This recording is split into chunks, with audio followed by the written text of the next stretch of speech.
إنما يخشى الله من عباده العلماء إنما يخشى الله من عباده العلماء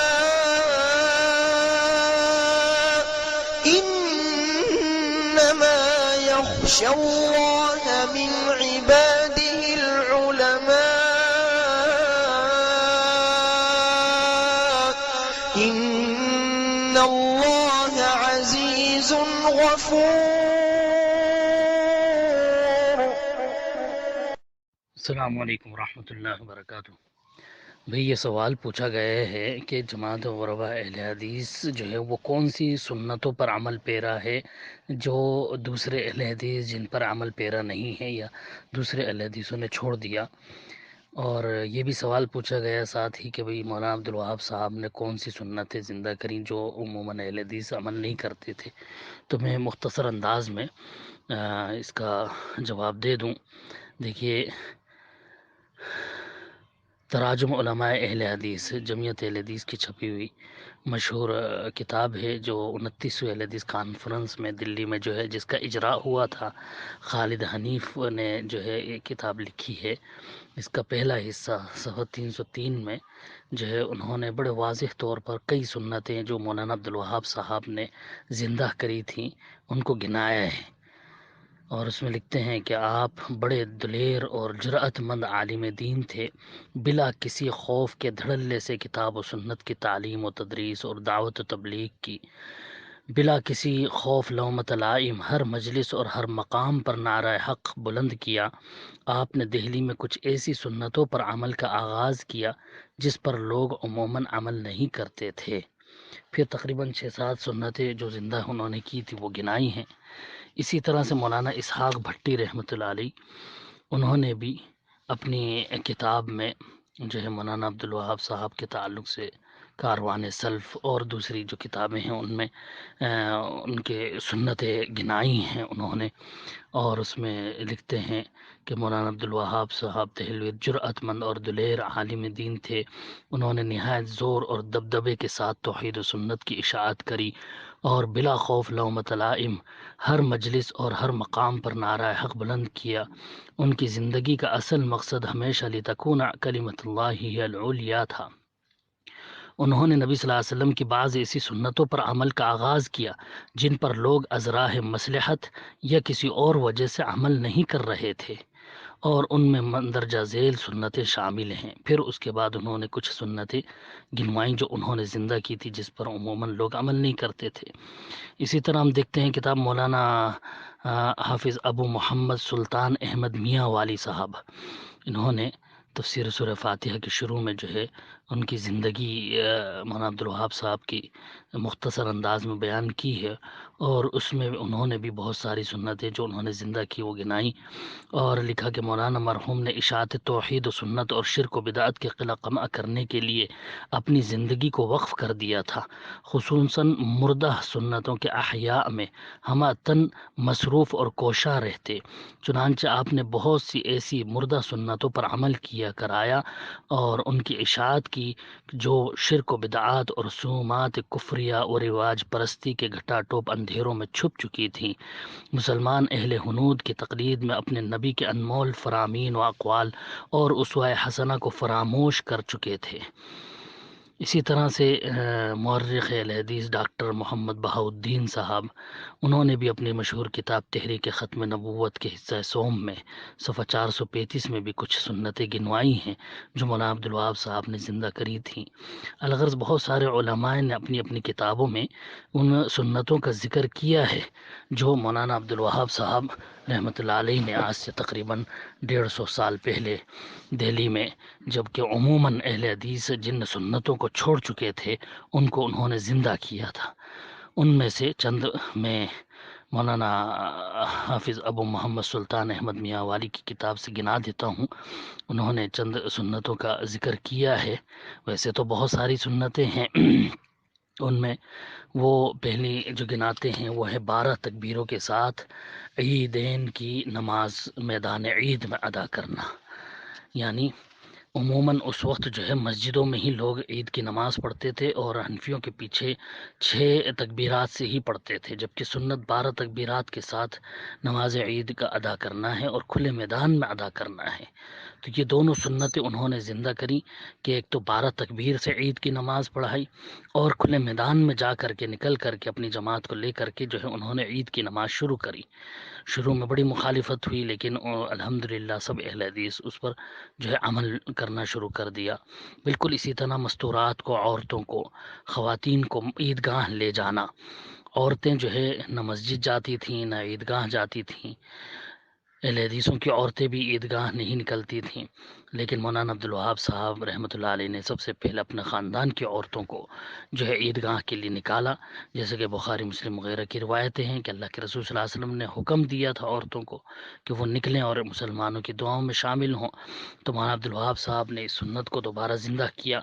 عورتوں کو لے کر کے نکلے۔ بہت سارے لوگوں نے جو ہے مخالفت کری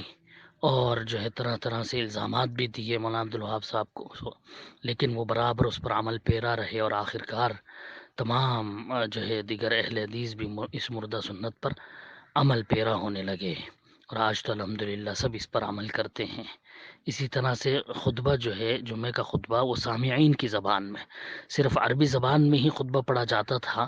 لیکن مولانا عبدالوہاب صاحب نے جو ہے کتاب و سنت کے مضبوط دلائل کی بنا پر جو ہے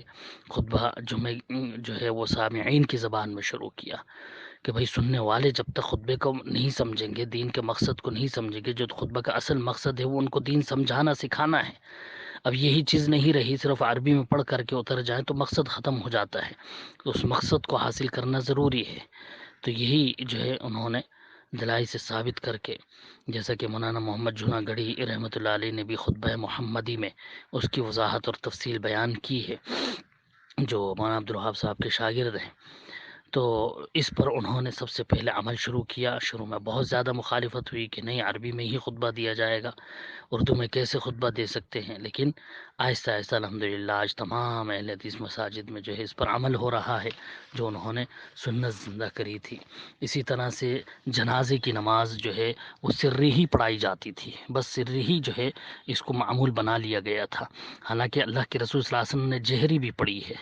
جہری بھی جنازے کی نماز اللہ کے رسول نے پڑھائی ہے، جیسا کہ وضاحت ہے صحیح بخاری کی روایت میں بھی، حضرت عبداللہ بن عباس رضی اللہ تعالیٰ عنہ کی روایت ہے، اور اس کو سنت کہا انہوں نے جہر سے پڑھانے کو۔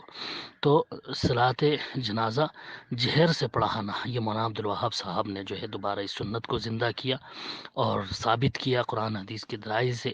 کہ جو ہے یہ بھی مشروع عمل ہے اور جو ہے سنت طریقہ ہے۔ زور سے جنازے کی نماز، آواز سے دعائیں پڑھنا، سورہ پڑھنا جنازے میں، یہ سنت ہے، اس کو انہوں نے شروع کیا۔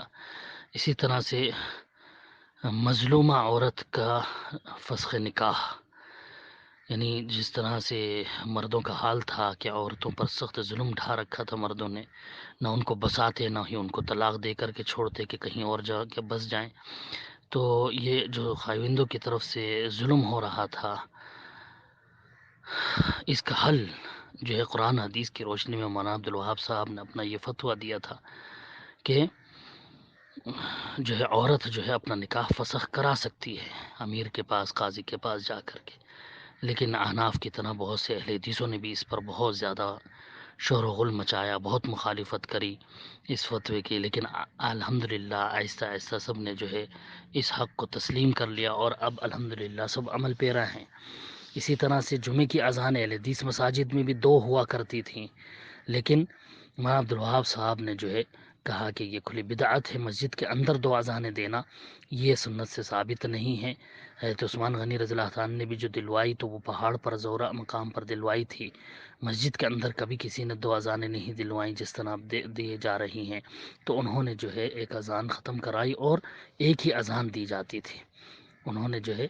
اس سنت کو دوبارہ زندہ کیا کہ مسجد میں جمعے کی ایک ہی اذان ہوگی، 2 اذانیں نہیں ہوں گی۔ اسی طرح کلمہ توحید کے بارے میں انہوں نے عوام الناس کو یہ چیز باور کرائی جو ان کے اندر مشہور ہو گیا تھا کہ کلمہ توحید لا الہ الا اللہ محمد رسول اللہ کو کہتے تھے۔ مولانا عبد الوہاب صاحب نے کہا کہ نہیں، لا الہ الا اللہ محمد رسول اللہ یہ پورا کلمہ توحید نہیں بلکہ یہ کلمہ طیبہ ہے، اور اس کلمہ طیبہ کے یہ دو جز ہیں، لا الہ الا اللہ یہ ہے کلمہ توحید، اور محمد رسول اللہ یہ کلمہ رسالت ہے۔ تو ان دونوں کو ملا کر کے کلمہ طیبہ کہا جاتا ہے۔ لوگ پورے کو ملا کر کے کلمہ توحید کہتے تھے اور یہی سمجھتے تھے۔ تو مولانا عبد الوہاب صاحب نے اس کی وضاحت کری تو لوگوں نے بہت زیادہ جو ہے شور مچایا اور کہا کہ یہ تو آدھا کلمہ پڑھنے والے لوگ ہیں، یہ تو صرف لا الہ الا اللہ کو کلمہ کہتے ہیں۔ اس طرح سے جو ہے ان کو کافی بدنام کیا، لیکن انہوں نے الحمدللہ اپنے رسالہ صحیفہ اہل حدیث کے ذریعے سے اور جو ہے اپنی تقاریر کے ذریعے سے اس کو واضح کر دیا، لوگوں کے ذہن و دماغ میں اس چیز کو بٹھا دیا کہ نہیں، یہ کلمہ طیبہ اس کے دو جز ہیں، اور پہلے جز کو ہی کلمہ توحید کہا جاتا ہے، لا الہ الا اللہ کو۔ اور اسی طرح سے اکراہ کے مسئلے کو جو ہے انہوں نے واضح کیا کہ ہاں بھئی اگر کوئی صرف اپنی جان بچانے کے لیے حالت اکراہ میں مجبور کر دیا جائے اور دشمن کے خوف سے، قتل کے خوف سے جو ہے وہ کوئی ایسی بات زبان سے نکال دے، کفریہ کلمہ، دل اس کا ایمان پر مطمئن ہو، تو اس سے وہ کافر نہیں ہوگا، اس کو کافر نہیں کہا جائے گا بلکہ وہ مسلمان ہی ہے، کیونکہ اسے مجبور کیا گیا ہے لیکن اس کا دل مطمئن ہے۔ جیسے کہ اللہ تعالیٰ نے فرمایا من کفر باللہ من بعد ایمانہ الا من اکرہ وقلبہ مطمئن بالایمان۔ تو خود اللہ رب العالمین نے اس کی وضاحت کی ہے کہ جس نے ایمان لانے کے بعد کفر کیا، اس کو مجبور کر دیا گیا اور اس کا دل مطمئن تھا ایمان پر، تو وہ تو جو ہے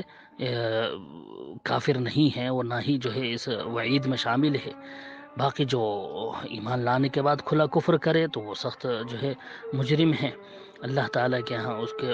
اللہ کے ہاں اس کو مواخذہ ہے، اور جو مجبور کر دیا جائے دل اس کا مطمئن ہے تو اس کا کوئی مواخذہ نہیں ہے۔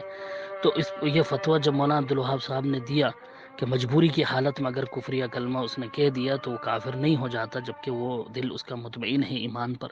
اس پر بھی اس وقت بہت زیادہ جو ہے ان کے فتوے پر شور شرابہ ہوا، لیکن الحمدللہ لوگوں نے پھر تسلیم کیا اس کو۔ اسی طرح سے گائے کی قربانی کے بارے میں، کیونکہ اس وقت خلافت کمیٹی کہ مسلم لیڈروں نے جو ہے گائے کے گوشت کے نقائص بیان کرنے شروع کر دیے، اور مسلمانوں نے جو ہے ہندوؤں کی ہمدردی میں، کیونکہ ساتھ مل کر انگریزوں کے خلاف لڑ رہے تھے، تو جو ہے مل کر کے انگریزوں کے خلاف کھڑے تھے، تو اس لیے جو ہے خیال کرتے ہوئے انہوں نے گائے کی قربانی کو ہی غیر مشروع قرار دے دیا، اور نعوذ باللہ یہاں تک کہہ دیا، کچھ نے تو یہاں تک فتویٰ دے دیا کہ گویا گائے کا گوشت کھانا گویا خنزیر کا گوشت کھانے کے برابر ہے، اس طرح کے بھی فتوے دے دیے لوگوں نے۔ تو لیکن جو ہے مولانا عبد الوہاب صاحب اس پر ڈٹ گئے اور انہوں نے قرآن حکم واضح طور پر سنا دیا کہ ان اللہ امرکم ان تذبحوا بقرہ، اس اللہ کے حکم کے خلاف جو ہے ہم کسی کی بھی دلجوئی کو جائز نہیں سمجھتے، اور اللہ رب العالمین کے حکم پر عمل کیا جائے گا، اور کسی کی بھی دلجوئی کی وجہ سے ہم شرعی حکم کو نہیں بدل سکتے۔ اور جو ہے جبکہ سب مسلمانوں نے مل کر کے ہندوؤں کے ساتھ جو ہے عدالت میں درخواست دے دی تھی کہ گائے کی قربانی کو قانوناً جو ہے بند کر دیا جائے، لیکن جب انگریز جج نے کہا کہ نہیں، جب تک جو ہے اس سال دیکھیں گے کہ جب تک مسلمان اس کو بند نہیں کر دیتے خود رضامندی کے ساتھ، اگر اس سال کوئی گائے کی قربانی نہیں ہوئی تو پھر میں قانون بنا دوں گا۔ لیکن مولانا عبد الوہاب صاحب نے اکیلے نے جو ہے 2 گائے کی قربانی کری، کمیلے میں لے جا کر کے، اور وہاں رجسٹر کرایا، اس کو بڑی تکلیف ان کو دی گئی، اس میں بہت زیادہ پریشان کیا گیا، بہت رکاوٹیں ڈالی گئی، لیکن انہوں نے 2 گائے کی قربانی کری، اور آخر کار جب جج کے سامنے فیصلے کا دن آیا، رجسٹر میں جب پتہ چلا اس کو کہ نہیں 2 گائے کی قربانی ہوئی ہے، مسلمانوں نے قربانی کی ہے، تو آخر اس نے کہہ دیا کہ نہیں، مسلمانوں نے اس بار کیونکہ قربانی کی، اس کو میں قانون نہیں بنا سکتا۔ اس طرح سے جو ہے گائے کی قربانی بند نہیں ہونے دی۔ مولانا عبد الوہاب صاحب نے جو ہے بڑی جو ہے قربانیوں کے بعد جو ہے اس سنت کو زندہ رکھنے کی بڑی کوشش کری۔ اسی طرح مسئلہ امارت ہے کہ ایک امیر کی ماتحتی میں مسلمانوں کو جو ہے اپنے اسلامی امور پر عمل پیرا رہنا چاہیے، کہ اللہ رب العالمین کا جیسا حکم ہے وَاعْتَصِمُوا بِحَبْلِ اللَّهِ جَمِيعًا وَلَا تَفَرَّقُوا، تو اس کو جو ہے مولانا عبد الوہاب صاحب نے لوگوں کو جو ہے اس چیز کی طرف توجہ دلائی کہ سب بکھرے ہوئے ہیں، سب ایک دوسرے کے مخالف نظر آ رہے ہیں، گروہ گروہ میں بڑھ چکے ہیں مسلمان. آخر مسلمانوں کو خاص طور سے اہل حدیثوں کو اتحاد اتفاق کا سبق اسی کے ذریعے سے پڑھایا کہ اجتماعی زندگی بسر کرنے کی جو ہے ان کو تعلیم دی، اور ان کو بتایا کہ اسی کے ذریعے سے ہم ایک ہو سکتے ہیں، ایک امیر کی ماتحتی میں اور اس کی اطاعت فرمانبرداری میں رہ کر کے، ورنہ کبھی بھی ہمارے اندر اتحاد نہیں آ سکتا، نہیں ہو سکتا. آخر کار انہوں نے اس کے لیے بڑی کوشش کری. مسلمان جو ان کے ہاتھ پر بہت سارے لوگ جو ہے اہل حدیث ہوئے تھے، ان کے اللہ تعالیٰ نے جو زبان پر تاثیر دی تھی ان کو، تو آخر ان لوگوں نے انہی کو مجبور کیا کہ نہیں آپ ہمارے امیر بنیے، مجبور کر کے ان کے ہاتھ پر آخر بیعت کری اور ان کو اپنا امیر تسلیم کیا اہل حدیثوں نے عموماً. تو اس طرح سے جو ہے امارت کا سلسلہ بھی انہوں نے شروع کیا، جو کہ عموماً بہت سارے دیگر اہل حدیثوں نے جو ہے ان کی مخالفت کری پھر بعد میں، اور جو ہے ان کو اس تعلق سے بہت زیادہ جو ہے ظلم و ستم کا نشانہ بنایا گیا. بہرحال اسی طرح سے مولانا عبدالوہاب صاحب نے جو ہے وہ اور بھی بہت ساری چھوٹی موٹی سنتیں ملتی ہیں جو انہوں نے زندہ کری تھی، جیسے مسنون قرات والا قرآن انہوں نے جو ہے سب سے پہلے ترتیب دیا کہ یہ جو قرآن میں طا اور لا وغیرہ جو ہے لگا دیے جاتے ہیں، آیت گول آیت پر جو ہے لا لکھ دیا جاتا ہے کہ ہاں بھئی یہاں نہیں رکنا، اور طا ڈال دیا کہ ہمیں یہاں ہی رکنا ہے. تو یہ اللہ کے رسول صلی اللہ علیہ وسلم کے 700 سال کے بعد، یہ 700 ہجری میں جو ہے یہ قراء نے جو ہے ایجاد کیا تھا کہ بھئی یہاں پر رکنا اور یہاں نہیں رکنا. جبکہ ابو داؤد کی روایت میں واضح طور پر موجود ہے کہ اللہ کے رسول ہر آیت پر رکا کرتے تھے، ہر آیت پر آپ کا ٹھہرنا ثابت ہے. تو جب واضح حدیث مل گئی کہ ہر آیت پر اللہ کے رسول صلی اللہ علیہ وسلم ٹھہرتے تھے، تو پھر کیا وجہ ہے کہ ہم 700 سال کے بعد بنائے گئے قوانین کو ہم فالو کریں اللہ کے رسول کی سنت کو چھوڑ کر کے، اور یہ کہیں کہ نہیں اللہ کے رسول تو یہاں پہ رکے تھے ہر آیت پر، لیکن یہاں لکھ دیا لا کہ نہیں یہاں نہیں رکنا، آگے جا کے رکنا ہے. تو انہوں نے کہا یہ سنت کے خلاف ہے. تو انہوں نے مسنون قرات والا قرآن جو ہے ترتیب دیا کہ ہر گول آیت پر رکنا ضروری ہے، اور وہاں سے لا وغیرہ ہٹا دیے. رموز و اوقاف جو لکھے گئے جو بنائے گئے تھے 700 سال کے بعد قراء نے بنائے تھے، ان کو انہوں نے ہٹا کر کے مسنون قرات والا بنایا، جس کی الحمدللہ بہت سارے لیڈیسوں نے بھی تائید کری اس وقت. اور اب بھی البانی صاحب نے جو اپنی صفت الصلاۃ النبی لکھی ہے اس میں بہت زیادہ اس پر زور دیا ہے کہ نہیں سنت طریقے سے ہی قرات کرنی چاہیے، ہر آیت پر رکنا چاہیے، یہی سنت طریقہ ہے. امام بہقی رحمۃ اللہ علیہ نے بڑا زور دیا اس پر کہ لوگ جو ہے عموماً اس طرح پڑھنے لگے، حالانکہ سنت طریقہ ہر آیت پر رکنا ہی ہے. بہرحال اور بھی بہت ساری سنتیں تھیں جو انہوں نے زندہ کریں، اور الحمدللہ آج بھی کچھ چیزیں ہیں جو اہل حدیث جو ہیں سنت سے اور سلف کے منہج سے ثابت ہیں، لیکن آج عموماً اس کا انکار کر رہے ہیں. مولانا عبدالوہاب صاحب نے جو ہے خاص طور سے جو ہے یہ منہج دیا تھا کہ دیکھو سلف صالحین کے منہج کو اور اسی کے مطابق قرآن و حدیث کو سمجھنا یہ ضروری ہے. ہر کوئی جو ہے اپنی اپنی دلیل قرآن حدیث سے ہی دیتا ہے، لیکن سلف نے کس طرح سے قرآن حدیث کو سمجھا اور اس کو سمجھایا تھا، کس طرح اس پر عمل پیرا رہے. صحابہ، تابعین، تبع تابعین، محدثین صحاح ستہ، ان کو مضبوطی سے پکڑ لینے کا جو ہے انہوں نے منہج دیا تھا کہ قرآن مجید، صحاح ستہ اور وما وافق بہما علی فہم السلف، یہ جو ہے انہوں نے ایک دیا تھا منہج کہ اس منہج پر انسان جم جائے تو سارے اختلافات سے بھی بچ جاتا ہے، اور جو ہے صحیح راستے پر وہ گامزن ہو جاتا ہے کہ قرآن اور صحاح ستہ کو مضبوطی سے پکڑ لے کہ یہ اصل اصول ہیں دین کے، شریعت کے، اور ان کے موافق جو دوسری کتابوں میں ہیں ان کے مخالف نہ ہوں، ان کو مضبوطی سے پکڑ لے، اور ان حدیثوں کو سلف کے منہج کے مطابق، سلف کے فہم کے مطابق، ان کی سمجھ کے مطابق ان کو سمجھیں. بعد والوں نے جو اپنی عقلی دلائل سے، عقلی گھوڑے دوڑائے اور عقل سے جو ہے ان کے مفہوم سمجھانے کی کوشش کری سلف کے خلاف، تو ان کو نہ مانے بلکہ سلف صالحین ہی کے فہم سے اس کو سمجھنے کی کوشش کریں. یہ چیز انہوں نے اہل حدیثوں میں خاص طور سے جو ہے اس کو عام کیا تھا، اور کہا تھا کہ دیکھو اس طرح سے ہی تم دین پر صحیح انداز سے عمل کر سکتے ہو. تو یہ چیز آج بہت زیادہ جو ہے تیزی سے ختم ہوتی جا رہی ہے. ہم دیکھتے ہیں بہت سارے ایسے مسائل ہیں جو صحاح ستہ سے ثابت ہیں، صحابہ اکرام اور سلف سے ثابت ہیں، لیکن آج ان کا انکار کیا جا رہا ہے. اس دور میں بھی جو ہے کچھ تھے جنہوں نے اس طرح کے بہت ساری چیزوں کا انکار کیا، جیسے کہ بے نمازی کے تعلق سے سب صحابہ کا سلف کا جو ہے یہی منہج تھا کہ بے نمازی جو ہے جو جان بوجھ کر نمازوں کو چھوڑ دے وہ کافر ہو جاتا ہے، اسلام سے خارج ہو جاتا ہے۔ لیکن جو ہے کچھ علماء حدیث جیسا کہ ثناء اللہ امرتسری صاحب یا ابراہیم سیالکوٹی صاحب وغیرہ نے جو ہے فتویٰ دیا کہ نہیں، وہ مسلمان ہی رہتا ہے، گنہگار ہے، وہ اسلام سے خارج نہیں ہوتا، جبکہ قرآن حدیث کی روشنی میں کھلے واضح طور پر یہ ثابت ہے کہ وہ اسلام سے خارج ہو جاتا ہے۔ مولانا عبدالوہاب صاحب، مولانا عبدالستار صاحب، اس جماعت غربۂ حدیث کے علماء نے جو ہے اس کی کھل کر مخالفت کری اور کہا کہ نہیں، بے نمازی جو ہے وہ جان بوجھ کر نمازوں کو چھوڑنے والا اسلام سے خارج ہو جاتا ہے، کافر ہو جاتا ہے۔ واضح حدیث کے الفاظ ہیں اور قرآنی آیات اس پر شاہد ہیں، اور کتاب بھی اس پر لکھی گئی بے نماز کے رسالے کے نام سے۔ تو انہوں نے واضح کیا اس چیز کو۔ رکوع کی رکعت کے تعلق سے بھی